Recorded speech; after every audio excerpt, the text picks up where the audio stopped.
everybody, and welcome with me, Payal Sen, today on Nmami Life. And we're talking sustainable design.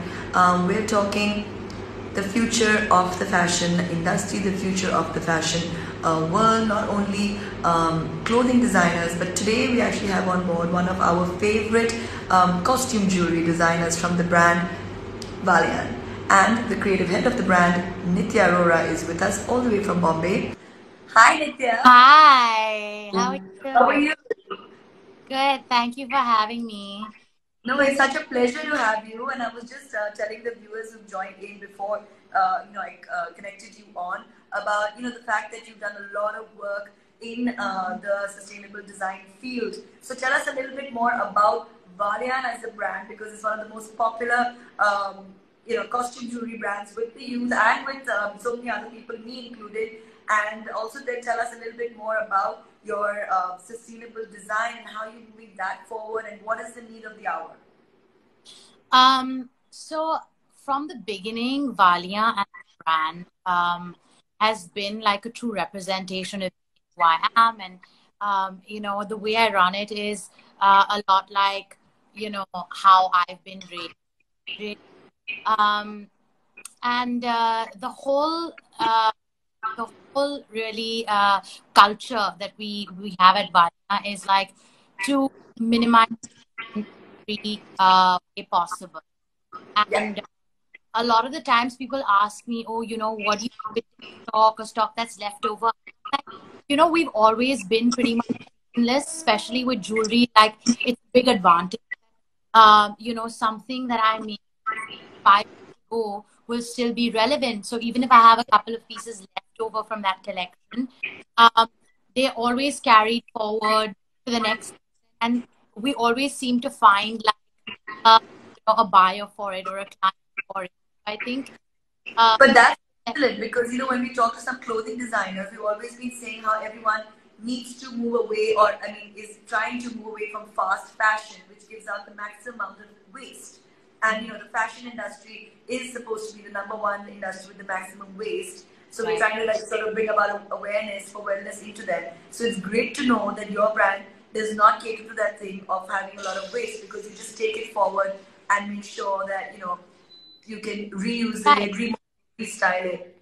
And actually, from the beginning, I started 12 years ago, and right from the beginning, I have always sourced a lot of pieces on my travels. So it could be European markets like vintage markets, or flea markets where I found buttons, or I found like old glass European vintage buttons which I've turned into jewelry. And we always done a lot of one-of-a-kind pieces which can be, that's because we've always like what leftover raw materials I've had, stuff that hasn't sold, we've upcycled it and we've recycled it and created new designs out of it. Right. So a lot of our pieces have always been one of a kind, and I don't think like a lot of people understand the time and effort that goes into creating a design that is just one piece. And it takes a lot. So. Right. Hence also it's always been hard for me to kind of explain cost. A lot of people ask, but this is costume and why is it so expensive, etc. And it's the making, it's the paper, it's like the effort, energy, time that has gone into really thinking about every aspect of the piece. Right. And what I think people the consumer usually does, they look at piece, whether it's clothing, whether it's what. And first thing you think of is, whether you like it or not. So first you think of whether I like it. You ask for the cost price. But I think it's very important to ask a third question, like how is this piece made, where is it made by, what is the environmental cost of that? I think that's a very valid point, because that's the consumer, when people ask, how do they go about, enhancing or incorporating sustainable living into their lives. This is a very valid point that Nitya's made. Please ask about what it is doing for the planet. How is it protecting the planet as one of the questions on the making, and that's Right. why the cost. That should be the third thought in your mind. Like it has to be, we have to condition ourselves to thinking like that. When you look at a cushion cover, say, oh, okay, it's a beautiful cushion cover. What price is it? We are a price sensitive market. So what price is it? And then third question should be, what is the environmental impact of this, me buying this cushion Correct. cover? And, Correct. you know, it's really just like, sustainability is really a spectrum moment. Right. I think it will always be. And I think it's just important to be, as a consumer as well as a producer and a designer, it is important to be somewhere in the middle of that spectrum. It's very tough to be completely sustainable, completely conscious. But it's very possible and quite doable to be at least somewhere in the middle, be it around at least 50%. Even if we try to be 30%, it's going to make a huge difference to the Yeah. planet.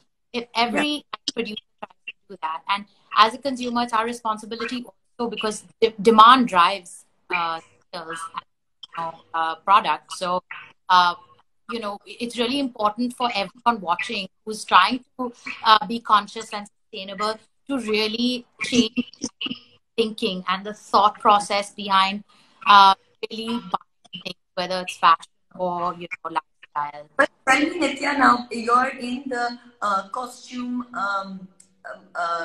jewelry segment. So, do you think there has been a shift in the way the consumer approaches buying it? Do you think that these questions are coming up? They are actually thinking along these lines, because there's Uh, quite a lot of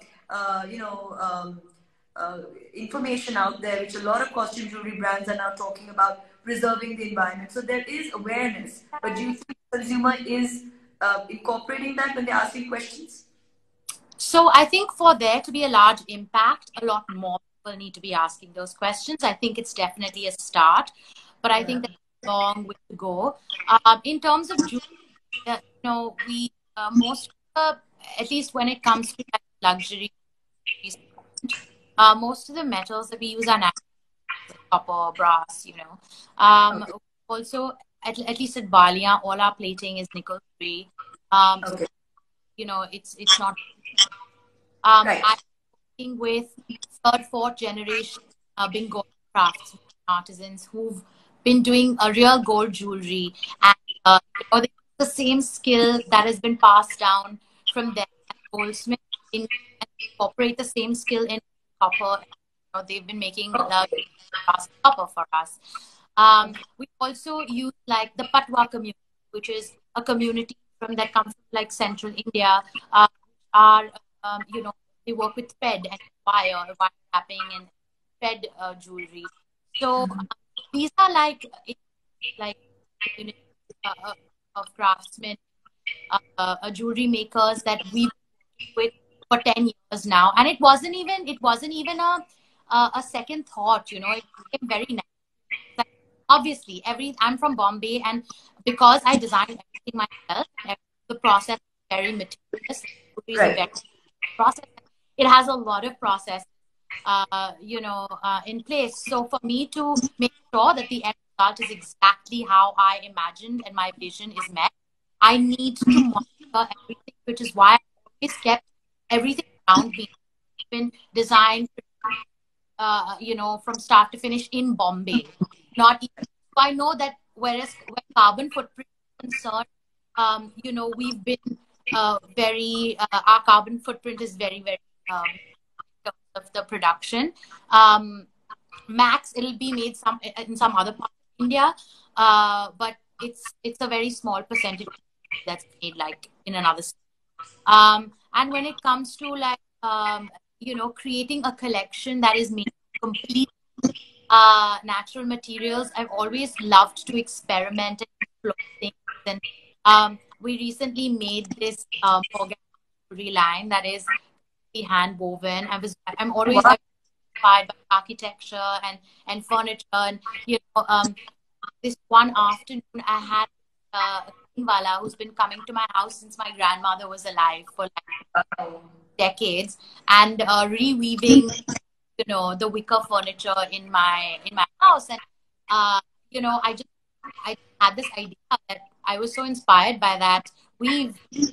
I wanted to create jewelry, so I literally and I sat with him one afternoon. I fried his brain, saying like, "You need to help me make this jewelry line." And that like, That is really innovative because that is actually a very sustainable line because I mean woven jewelry will last forever, like wicker will last forever, yeah, almost. exactly. And it's so. I mean, it you can take it in water, you can wear it on the beach, you can do anything with it, and it's so sturdy. So the frame is all copper, Yeah. and then it's woven with bamboo, with Wow. cane. That's So a, so beautiful, and we're the only ones in the world actually making this jewelry. We did it in Paris, and like you know, it piqued everyone's interest because sustainability is a big theme all over the world right now, and there's no one else in the world making this jewelry. So this is actually like for me quite a proud moment in my career when I because it's so hard to come across original design or something original. Everything's been done and it's a copy of a copy of a copy. So to be able to innovate, create something new that's never been done before is quite rare, and yeah. that's what's the most exciting part of my job that I I'm, want. I'm, I'm glad you said the fabric was bamboo because I was just telling the viewers before you joined in about the different, maybe slightly more expensive on the pocket, even when they're looking for clothing. The natural fibers besides cotton are hemp, linen, bamboo. So now bamboo is also there in Valian's jewelry line. So look out for that. Well, she said it, she's the only one in the world who's doing it. But sustainability is one of the main biggest issues facing the entire world right now. So you cannot ignore it. So you have to look out for brands which are, in keeping with that theme. So Valian is definitely one of them. Let's see some more of the things that you picked up. These are really pretty. So when people are trying to look to buy stuff, it doesn't mean that it has to be boring. It's actually very, very trendy things. These are earrings. They're super light on the ears. Usually, it's very hard to find earrings that can go statement earrings can go from day to night, like big earrings for the day. I think these are perfect for the day for brunch, and they're so light you don't feel like you're wearing anything. Um, Amazing. this is a necklace. I don't know Oh if you. wow, that's very interesting. Like I said, your jewelry is just so popular now.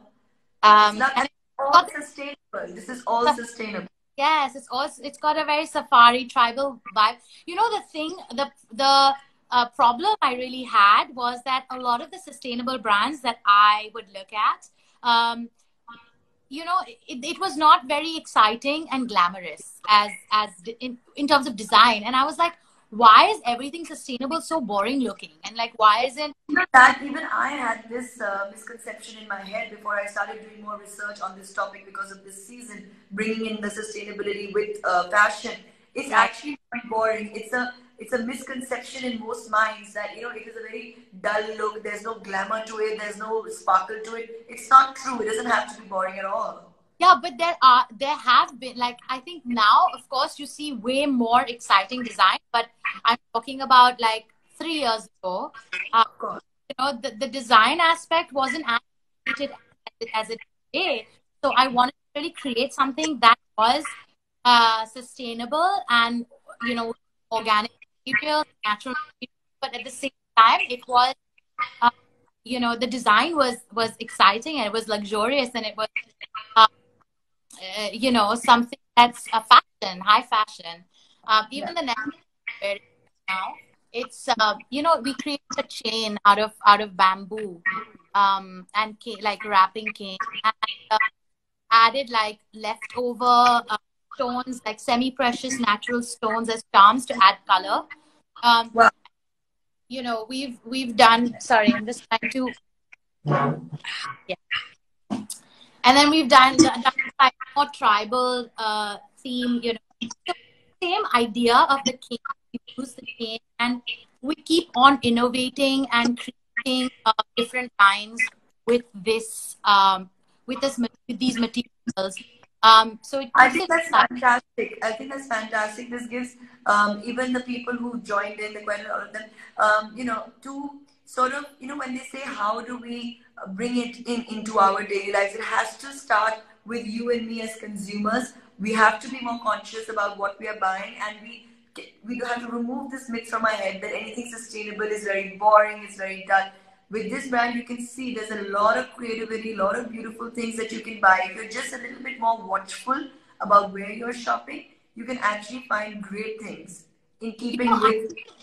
I would also like to mention there's a lot of the times it's not easy to be for a brand to be completely sustainable because of the nature of the product. Yeah, But there is a way to give back, or there is you need and that you're buying from has some moral compass, or yeah. when even when you I are mean, you have to see what the brand ethos is and what they're trying to do and what's their long-term goal and picture. right. And like for example, Stella McCartney is like one of the only brands in the world that has an environmental balance sheet at the end of every year. Like people have a balance sheet to see like their profit and loss, but they also see like what their carbon footprint was and how they affect the environment. And, and also, they don't do any real skins. It's Yeah, all printed, embossed, that kind of stuff. right. Like now, for example, there are also you know things that could seem sustainable and organic, but they use a lot of resources. You know, Right. like it uses a lot of organic cotton produced uses a lot of water versus like regular Yeah. cotton. Yeah.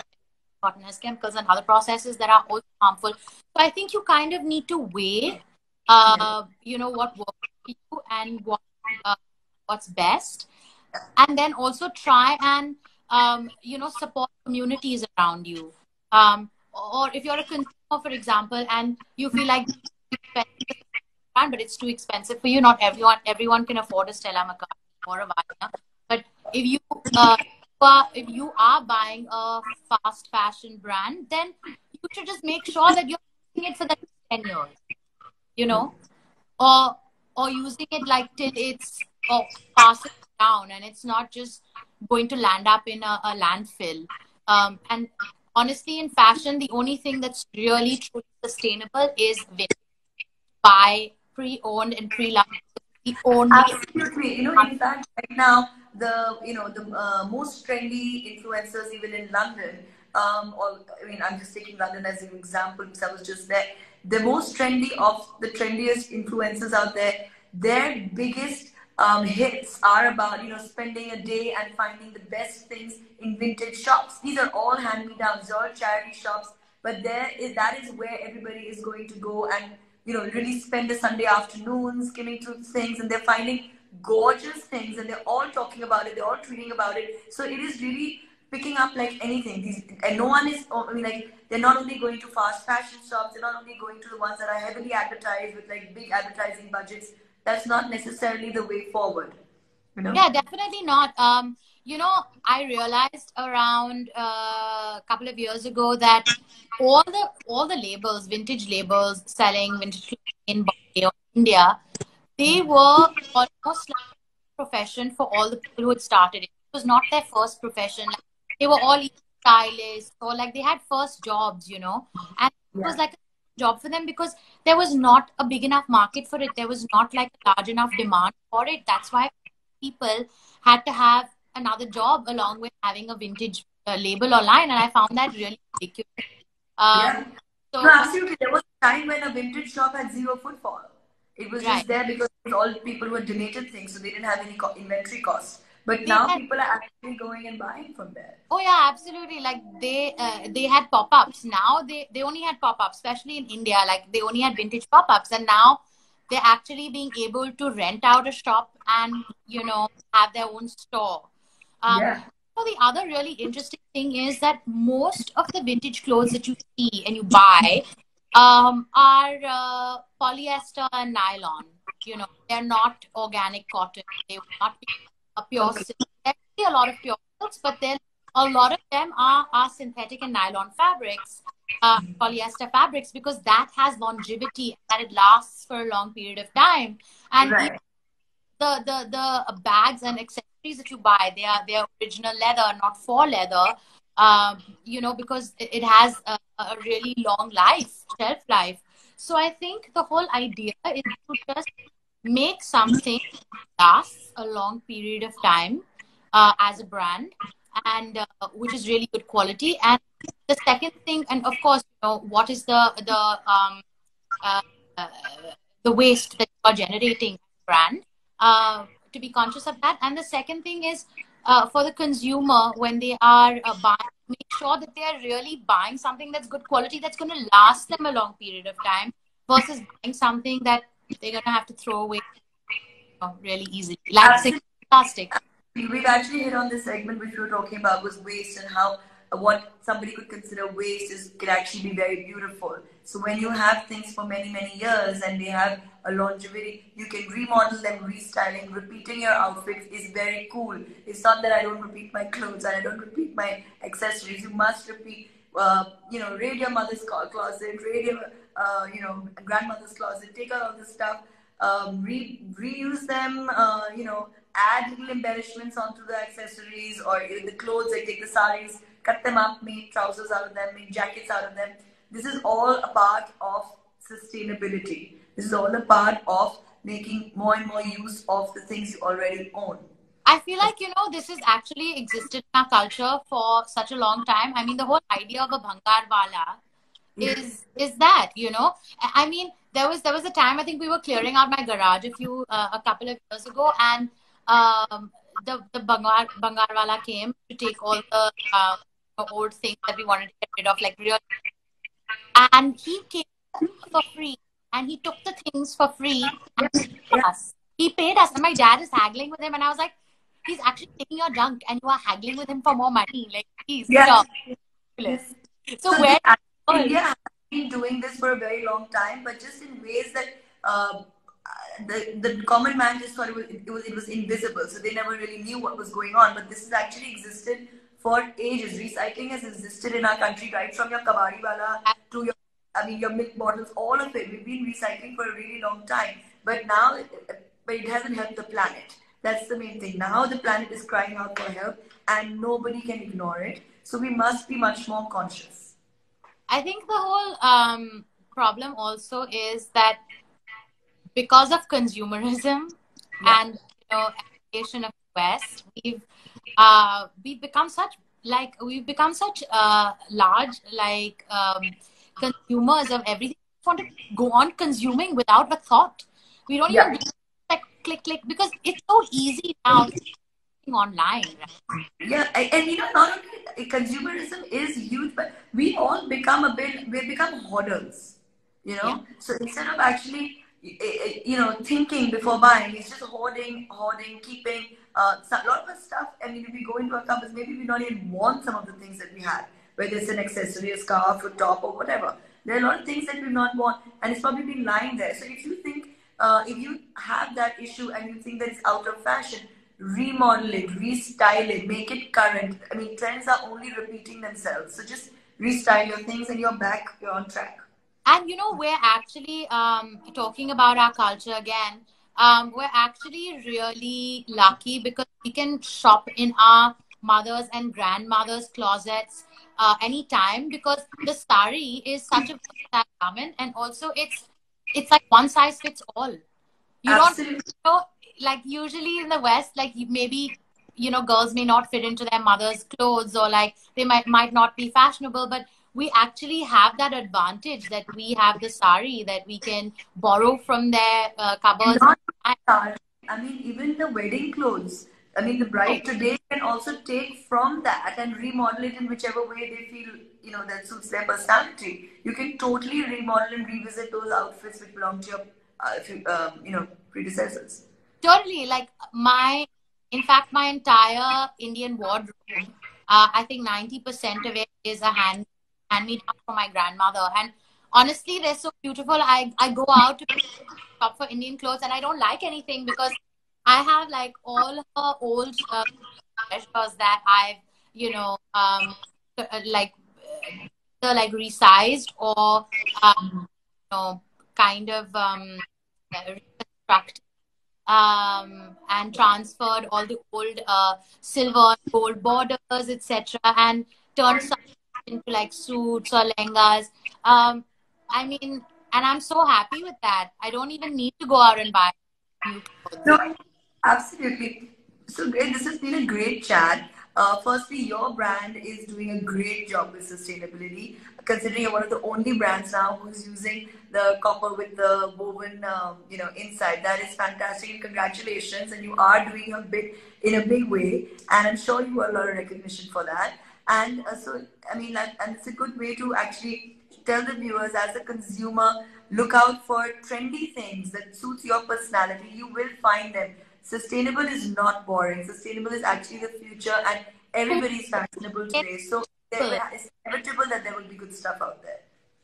Yeah, sustainable is definitely cool, and I think that um, it And like Nitya said, we all have, besides stores which are driven by consumerism, we have our mothers and grandmothers' wardrobes at our disposal. Use it, remodel those things, rewear them. They're very cool, and then of course add on a little bit. I mean, no one's saying you to stop shopping, but keep adding right. on to it. Yeah. And I think that one really important thing to think about or thought to leave everyone with is that the resources belong like to the earth collectively. They belong to everyone that inhabits the earth. Just because we have access to resources doesn't mean that we must abuse them. So I think Absolutely, it's really absolutely. it's really important to use your resources very, very carefully and responsibly. Um, and it's just, you owe it to the planet and that you inhabit. Yeah, It's as absolutely. Thank you, Nitya. I mean, you've really, shown everyone the way forward, and I hope all the people who have tuned in have now sort of got a little bit more in-depth insight into what is sustainable design and what to look out for when you're shopping, where to shop, what you're going to keep your eye out for, what kind of fabrics not to look out for, certain brands that you might want to shop at. And if you have any other further queries once we end our show, just drop your questions down on the Nmami Life page and we will get to you. So thank everything. you. Everything from your toothbrush to your shoes should be sustainable. It's a lifestyle. Yeah, I actually switched to bamboo toothbrushes and I bought Yeah, them on Amazon. So it's really great, and my entire household uses that now. So that's also one little way you can start.